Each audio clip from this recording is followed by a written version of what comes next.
Out of 6 English clubs in the Champions League, only 2 remain. Oh, okay. I thought you said that. Sorry. When the break happens, when it's all-star, whatever the case is, after that, it's like we're just on climb. Yeah. So when we hit the MLS Cup playoffs and stuff, we're flying on all cylinders. Morocco didn't take care of their transportation situation properly, or their training facility properly, Or the stadiums. The fan problem. Fan problems. How about that? I look at Barcelona and Newcastle, and there is a smaller gap between those 2 clubs than there is between Arsenal and Leverkusen. That's a fact, because Newcastle are a great team. And Barcelona destroyed them. And we sat here and we're like, they're going to go into that game, and they have 3-4 more levels to go to.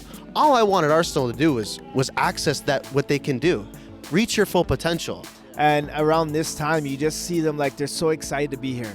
Like, and that for me is the most empowering thing is those kids that come into this camp when they don't know how to play the game, and they're just, they're individually, they're just shy, or they're lacking in that personal confidence, or they got some personal issues going on, and come around this time, they're laughing. You can't separate them. They don't want to leave at the end of the day. Yeah. They want to stick around when game time's over. Oh, do we have to over? Let's one more Do goal.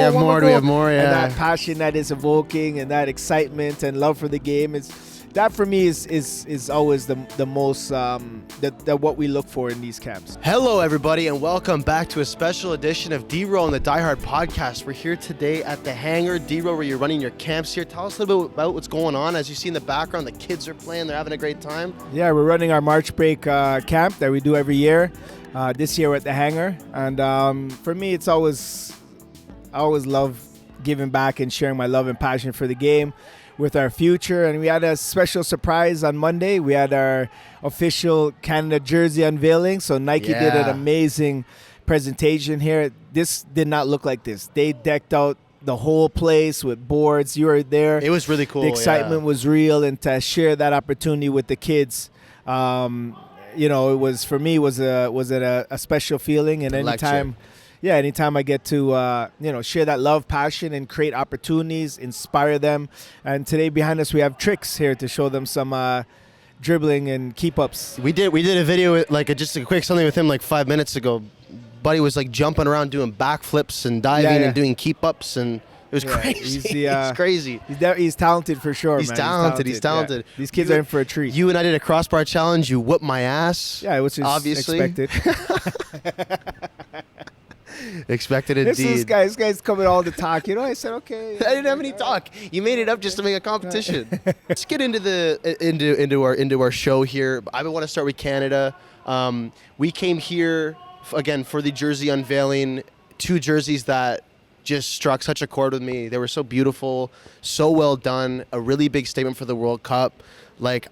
Just give me your first thoughts on what you think about the jerseys and how you think are they representative of the Canada that you played for? Are you loving them? Are you feeling them? No, definitely. Because what I really like, I always like the simple uniforms with the subtle hints of that patriotism, right? And the leaf in the front and the red Canada jersey stands out for me. Yeah. The two-tone of the red, so nice. The red.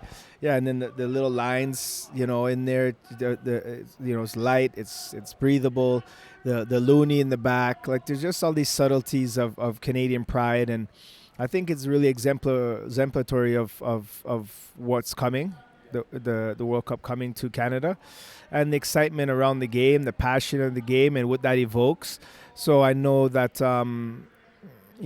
these jerseys are going to sell, because it's not only just the jersey, it's also fashionable too, especially the black ones. Oh yeah, I got people if Faseo wants one. I got my cousin texting me if I want to jump in on a deal with him. My suppliers already pretty much sold out of jerseys. Yeah, they just came out, and that's what we're talking about. Because one thing for me, I've always tried to preach and instill is that Canadian passion and that Canadian pride that other countries really have. Rooted in their support system. And, I really think, with the World Cup come here, it's going to evoke that. Oh, big time, man. Big time. And the jersey speaks it, too. The jersey speaks it. The progression this team has taken, under Jesse Marsch has taken it there, and it speaks it. But we got to talk about, there's a little bit of a crisis going on at Canada right now. And we're winding closer and closer to our interview with Jesse Marsch on April the 1st at Nobu Toronto. But before we get there, you and I are going to talk. We got to talk about this injury list that just keeps on piling up for Canada. Yeah, it's unfortunate, but it's the game, And the good thing is well, I won't so much say the good thing, but we're fortunate to be in a position where we have depth, where we have players now that are playing across the world, globally, internationally, whatever league it is, that is getting quality minutes, that's competing, that could easily slide in. Now, are we going to have the quality of maybe Alphonso Davies?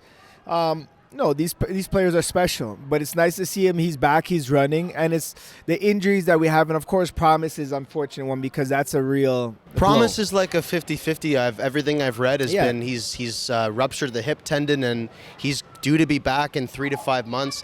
That was 2.5, 3 months ago. By the time June rolls around, it'll be 4 and a bit. Yeah, so as a coach, you think, okay, as a forward, the position he plays, you factor in his youthfulness.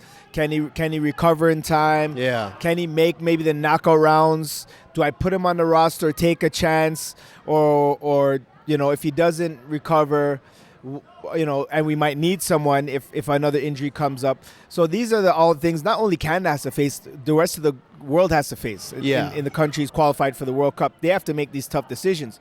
And don't forget, as we always talk about the excitement around the global game around this time, Champions League semifinals is heating up. Finals is heating up. League play is getting to crunch time. Teams are getting relegated. Teams are getting promoted. Yep.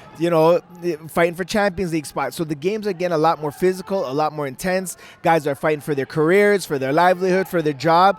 And then a blink of an eye, a week later or so, you have a ball rolling in your feet, and it's the World Cup ball. and the World Cup is here.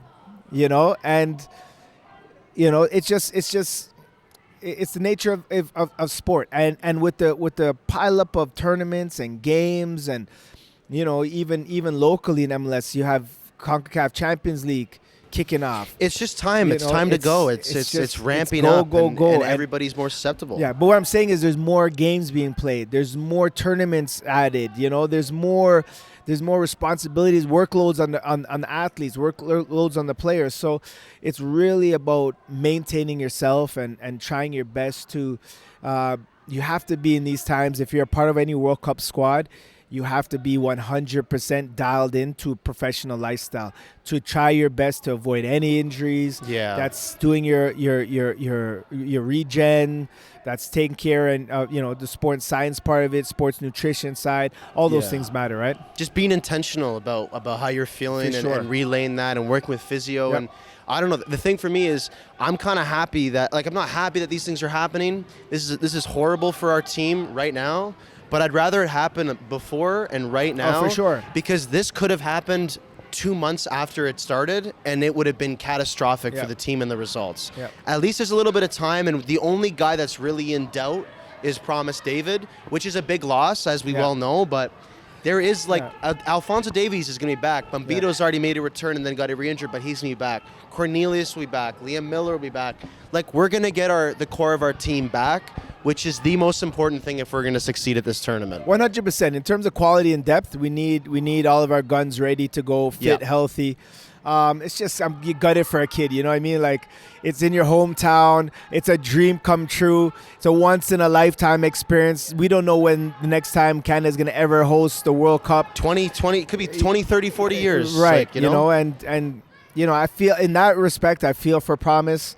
I can only imagine. I just want to encourage him to keep his head up, and hopefully he has some involvements, because he definitely, in my opinion, would have had his position locked in on that squad.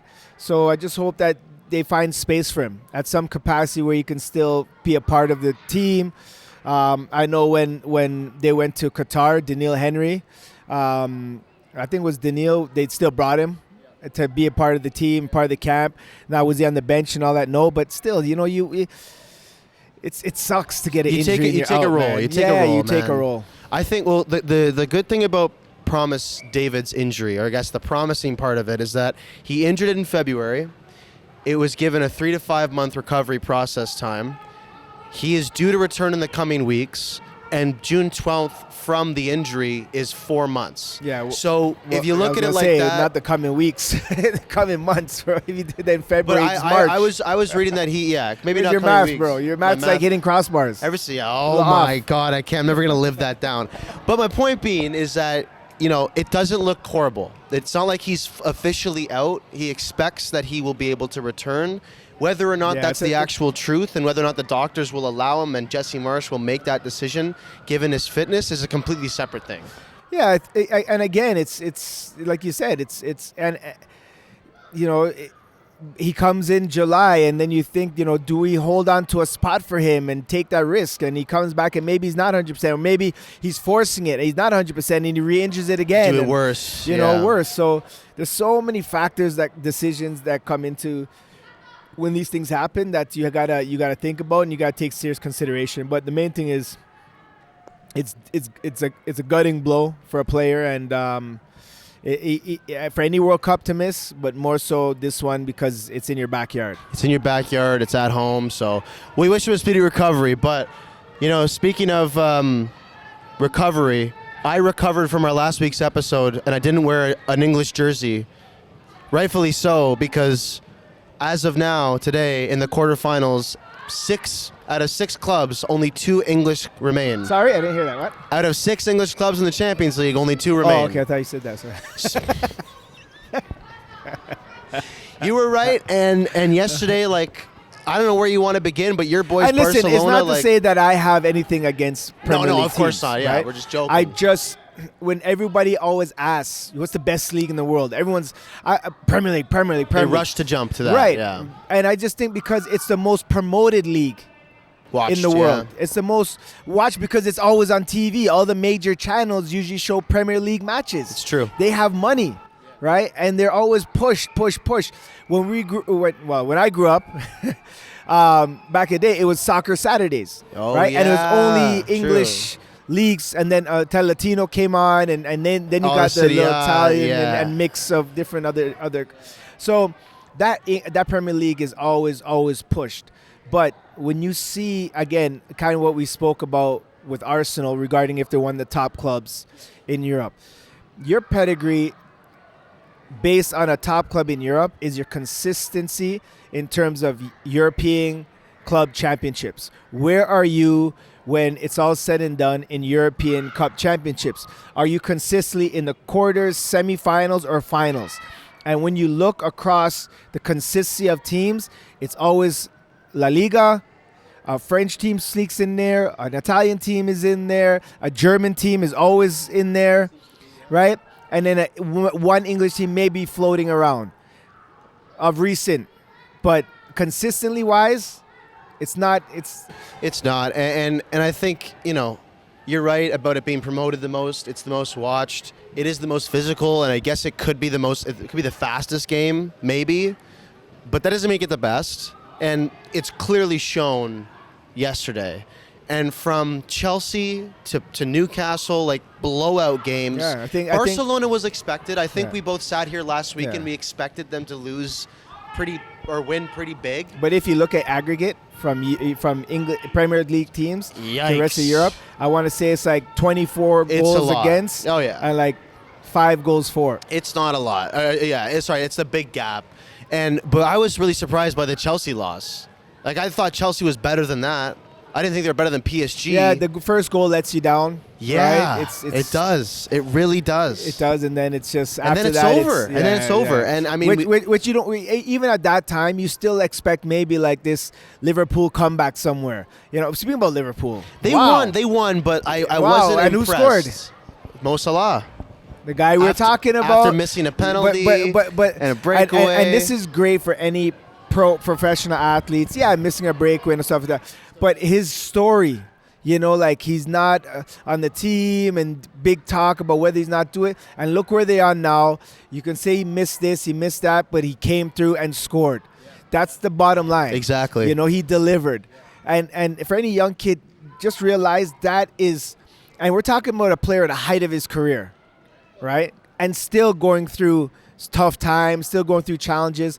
And I just want to encourage the youth today that you see it at the highest level even. So, yes, maybe a coach may not like you and the things I tell these kids here, like that's just life. Even in life, you know, you might get a bad mark. You might be a bad grade. It doesn't mean it's the end. Just keep working hard. Like, you might have lost a girlfriend or a boyfriend, whatever the case is. Like, don't worry. Life goes on. Just keep your head up. Keep moving forward. And good things will come your way if you keep doing the right things. You keep conducting yourself as a pro. You put your hand up when you do wrong, right? You take gratitude and with humility, and you keep pulling through. And I think it's a great story with Mo Salah. And I forget where I heard this, but it was, you know, the better you get, the louder they get. And that's like, for Mo Salah, that's the story of his life this season.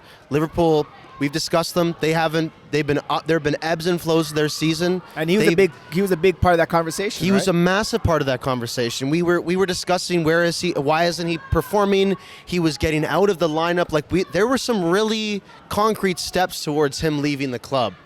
And now, like Liverpool, at the worst, I guess, of their fans' optimism after losing against Galatasaray, coming back home, going into the half tight. And then they just blew it open the second half, and Mo Salah had his fingerprints all over that game. So I'm happy for them. Yeah, and I'm happy for him most importantly. Him as well. Because I know what that's like as a player. Fans doubting you, people maybe teammates doubting you, people in the club maybe doubting you, management, and you just keep working hard and being humble and score a goal. Fantastic, well done. And they hold their head up for the Premier League right now. It's not looking good for those boys in England. Like for Bayern? Listen, that's a tough one. Bayern is a tough draw. But Bayern right now is one of the best teams in the world. Oh yeah. I think I would take them against Real Madrid. I can't believe Arsenal sneak through and get Sporting. That's the way the bracket works. You got a tough decision to make. Because you are going to have potentially two clubs on the same side of the bracket in the semis. Yeah, and it's happened before. Like with those two teams? Yeah. It has happened before. Yeah, it's happened before. Yes. So, hey, like I said, 2006. if it happens in the semis, it happens. Yes. Yeah. You know, Barcelona is my first love. The one true love. My one true love. True love. But, you know, if it happens, it's a great position to be in, right? May the best man win type of thing. For real. And Barcelona, the way they looked yesterday, oh my God, it was blistering fast football. It was Lamine Yamal everywhere. It was Pedri getting involved. It was Fermin Lopez. Like the announcers were talking about the game. The average age of that team, barring a couple guys like Lewandowski, it's like 22. Yeah, and then we go back to the conversation. Is Arsenal the top team now? Right? Because Barca's leading La Liga. They're dominating in the Champions League right now. Europe. You know, with all due respect to Madrid, I think Madrid is built and designed for Champions League pedigree. They are. Yes, they are. You know, I think they've looking past league and you know, I think they're just players are just designed for Champions League.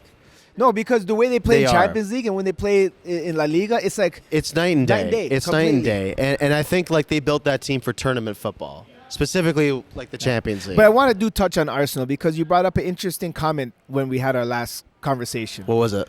Oh, they're not playing like they're like Leverkusen and... They didn't. I stand by that. But what happened in the second game? Did Leverkusen even know what the grass looks like on the other side of the field? Let me tell you something. Out of all the games that day against all the teams that they were favored against. Said, let me finish. Okay, Hold on. Let me finish this. Out but of like all the big teams go ahead. facing smaller opposition, Arsenal were the only one that didn't completely thrash and dominate. No, you're right. And I think I look at Barcelona and Newcastle, and there is a smaller gap between those two clubs than there is between Arsenal and Leverkusen. That's a fact because Newcastle are a great team. And Barcelona destroyed them. And we sat here and we're like, they're going to go into that game and they have 3-4 more levels to go to. All I wanted Arsenal to do was access what they can do. Reach your full potential. Not to say like, Eze, what a goal. Mm-hmm. Declan Fantastic. Rice, what a goal. Sometimes that's how you win games. And I applaud them for it, and I'm scared of them just the same as I am as any other team. But you have to understand, like, they got to play better. They have to. Listen, 100% I agree with you. When you go later on into the stages, there's no room for error. There's absolutely no room for we didn't play our best today. Yes. You cannot play against Bayern and Barca and Real Madrid and these teams and say, oh, you know what, today wasn't our day at the office. You're going to get punished. Exactly, right? yes. Maybe against the Leverkusen right now, Tottenham, you can get away with those Tottenham. things. Well, hey, but regardless, I mean, they were here. They made it further than a lot of other teams, right? Regardless of if they're struggling, they still made it. Like, if you asked me at the start of the season if Tottenham would be where they're at, I would say no chance. No. Let's be honest. Good or bad. Good or bad, right? I would never say they're going to be in the quarterfinals or a relegation battle. Relegation battle. Either right. way, we had no idea. Well, yeah, on that side too. Yeah. But at least they walk a season saying, you know what, we went a little bit further than we expected. We made it into the round of 16. And that second game they gave a bit of a fight. I would have thought Tottenham being around of 16. No chance. So. But to that, so I got to ask you something. When you got 4 chips to your name. So your teams, did you guys get better as the rounds progressed? Were you one of those teams that you would have a performance like Arsenal and Leverkusen, or you wouldn't quite play up to your ability, and then as the tournament goes on and you kind of play up to your opposition, would you guys turn it on for that? I think our season kind of started like this. And it wasn't by design. It was just always we started slow, and everybody kind of counted us out. And then come break, when the break happens, when it's all-star, whatever the case is, after that, it's like we're just on climb. Yeah. So when we hit the MLS Cup playoffs and stuff, we're flying on all cylinders, right? So, it wasn't even, maybe it was a subconscious thing that we just kind of knew that, these couple months, because in MLS time, Supporters Shield meant something, but the focus was winning MLS Cup. 100%, right? Yeah. You got a bonus for winning league, and you have pride. Of course, you want to play to it's win. MLS Cup, right? Every game we were playing to win. We're more our training sessions were harder than some of our games. Believe it or not, at Houston, because a lot of people don't realize. Again, I always talk about that team being a team that is underrated, and we mentioned where they rank. Yes, but absolutely. when you look at guys like coming off the bench, Kai Kamara, Chris Wondolowski, Stuart Holden, Jeff Cameron, these guys had careers. Yeah, these guys have had like staple careers, and these are the guys that helped me be who I am as a player, because when I look over my shoulder, I'm looking at Wando licking his chops right here. Come on, and every half chance he's going to score, right? So these guys pushed us to every day be at our best. And our trainings, like I said, our training sessions, if you had starters against bench guys, a lot of times we lost because these guys are balling, and we're like, okay, and then someone gets mad, and it's like, okay, here, calm down, relax, But they kept us on our toes. They kept us working hard. So, in winning championships, the mentality that comes with that is, you gotta know when to turn it on. 100%. Yeah, and I think that is the key thing. You got to know when to turn it on, because it's impossible. Like, for me to sit here and expect Arsenal to play their best game 8 times is impossible. They're just not going to play their best game. But we can't expect them to do what you're saying and progress and grow throughout the stages. Yeah, well, they can't do that next round. 100%. They have to play they have to change their idea. Sporting is sporting, and maybe this is another opposition that they can let it go a little bit, but you can't just let it go and then face Barcelona in 3 weeks' time. You can't just do that. You can't get your foot off the gas. Bayern and Real Madrid, I think, but that's pretty. Those are pretty safe matches. City was very disappointed. Those are blockbuster. And then honestly, the way PSG have turned it up, they could be the first team to repeat the tournament since Real Madrid did it a few years ago, with that Ronaldo team and Benzema and Modric. So PSG is looking more and more dangerous. Yeah, it's very exciting. Exciting. They're scary to watch because they look like they're starting to really. They look like they're doing what you guys did. That's what they're looking like. Yeah. That's why I'm worried about it. But we'll move on to our final topic of the day here. I don't know. Of course you heard it. AFCON releases a statement that takes away Senegal's AFCON title after 2.5-3 months and gives it to Morocco. The statement, in the statement, they talked about how Senegal forfeited the match when they left the field for 20 minutes, and that now the match has been overturned. Senegal forfeit 3-0. Morocco are awarded champions. What are your thoughts on this? Like, this to me is asinine. It doesn't make any sense. What?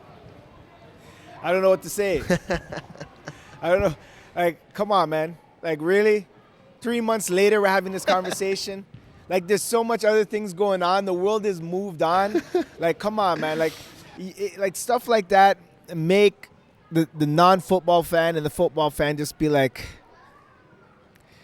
I don't know, man. Like, I just don't get it. Like, okay, Morocco wins now. Okay, yay. What's next? Like, it's, but they it's don't not really, even, do they? No, like, 100% they don't really win. They did you know not win. And I'm it telling you doesn't. that. And like, you can give them the award, but They didn't win. The streets aren't gonna forget. They did not win. In my eyes, they did not win. So unless they played an illegal player, or they did like they brought in some other players, or whatever or it is. No, but they won. They won, and that's it. We'll remember it. It shouldn't take 3 months to figure that out. Come on. No, I was seeing a comment on social media. Everybody was going 90 plus 3 Morocco. Huh? They were going 90 plus 3 months. Morocco wins the game. 90 plus 3 months. Yeah, it's a good one. But so, like, here, if that game couldn't go any longer with all the stoppages. And listen, so I've seen there's a few things I want to get to on this one. There's number one, people are like blaming Morocco, and they're mad at Morocco for necessarily, the towel stuff and all the calls that they got. Well, how about this? This isn't a Morocco problem. Like, CONCACAF has always been poorly run. But how about this? Senegal wins because Morocco didn't take care of their transportation situation properly, or their training facility properly, or the stadiums, the fan properly. Fan problems. How about that? You know, and I just don't like. It just creates so much room for just negativity. In what was a great celebration by Senegal. So just like, I just don't understand. With 3 months later, why did that have to take 3 months? Why couldn't that be done? Like, okay, if the game was Saturday, by next Saturday, a week away, you should have a decision. It's not like you found out anything new, or you had to go through video footage and do all this stuff. To come up with that analysis that because they walked off the field X, Y, and Z, like they walked off and everybody saw it. So now we're getting into the territory where people are accusing CAF of corruption. Well, exactly. That's my whole point. Which is, again, this federation is not a stranger to having poor referee decisions, corruption allegations. You have Senegalese officials accusing CAF of letting Morocco dictate the law. Completely fair claim. You got claims of corruption, and the interesting part is that I was doing a bit of research for this, and IFAB, which is the firm that decides the laws of the game.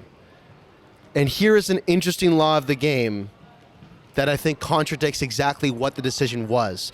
Rule 5.2 in IFAB's laws of the game states, the decisions of the referee regarding facts connected with play, including whether or not a goal is scored and the results of a match, are final. This match is overturned. Therefore, they're breaking the very laws of the game that you followed when you played, that we follow when we watch. And it creates, again, opportunities for more tournaments that there's going to be. I just don't want this to be like another just negative look on the sport, right? Where the sport is at such a heights right now. It's such a peak. I think they're gaining so much new fans. People are getting more and more excited about the game, understanding, learning about the game, and it's blows like this that shine a darkness on the sport. It's just unprofessional. So if someone wins a World Cup, then we're going to go 3 months later, it's exactly. overturned. Like, what's the precedent now? Like, is Maradona's hand of God goal? Are we going to take that one back? Right. It's 20, 30 years, 40 years ago. Why you can't take it back? Why not? Yeah. That's the precedent they're setting. Henry's hit against was it Scotland, Ireland in the qualifier? Anything. Where he hit the ball with his hand or whatever. I bet you we could so look we back. take that back and we reverse all the time of everything. We could look because back that's on, what we can do now. That's what you're saying. I don't understand. And honestly, like and at this point, do whatever the hell you want to do. It doesn't change the fact that we know who won. And it's like Senegal had a parade. Like their leader of the country was giving away property to the players. Yeah. They had a full. Oh, sorry guys, we gotta take it back. Well, no, I'd say. Could you imagine? That's what but that's my whole point. It's like it's dumb. It doesn't make sense to me. That's why I was quiet at first, because when you think about the levels and the depth of like the bonuses, like when you take away bonuses that was given to them now. What are you supposed to do? Players gotta come after you. Oh, the bonuses we gave you, now you gotta give it back now. It's 3 months ago, of course. 3 months ago, everything is set in stone. You know what I'm saying? It's so. You know, it's comical, really. Let's not. It's sad and comical. It's comical, and let's not forget that this is Morocco had some moments in that tournament where they were not likable. That is a fact, but we cannot forget that. You look at the history of AFCON and CAF. There's corruption all over that tournament. They are no stranger to it.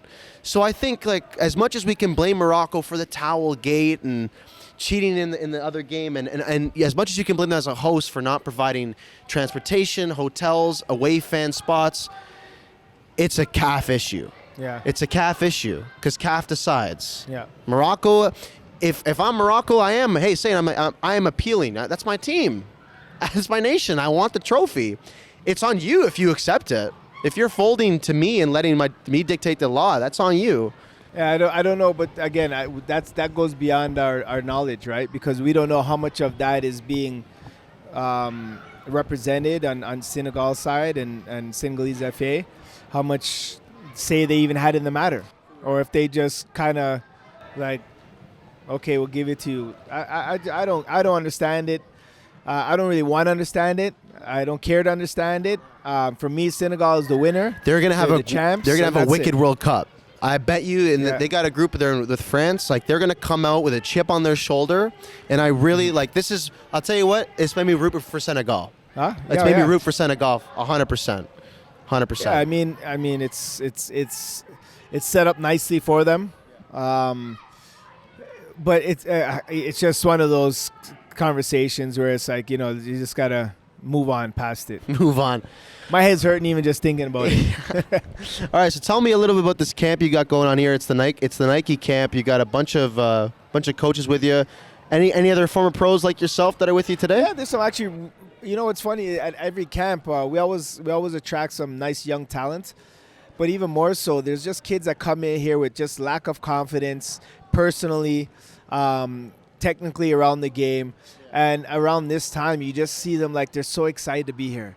Like, and that for me is the most empowering thing is those kids that come into this camp when they don't know how to play the game, and they're just, individually they're just shy, or they're lacking in that personal confidence, or they got some personal issues going on, and come around this time they're laughing. You can't separate them. They don't want to leave at the end of the day. Yeah. They want to stick around when game time's over. Oh, do we have to over? Let's one more goal. Do we have more? Yeah. And that passion that is evoking, and that excitement and love for the game, that for me is always the most what we look for in these camps. Yeah, I mean that's the best part. It's the beautiful game for a reason. It's everybody's game and the world's game for a reason. Like, because if you look here, right, like everybody's engaged, right? Everybody's trying to genuinely do it.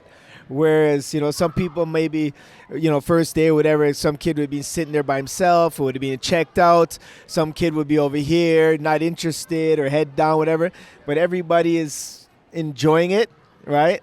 And that's what we do. Like, we use sport as an opportunity to inspire, build, and teach life lessons.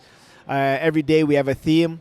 So today's we call the week goal. So the 5 days a week is GOALS.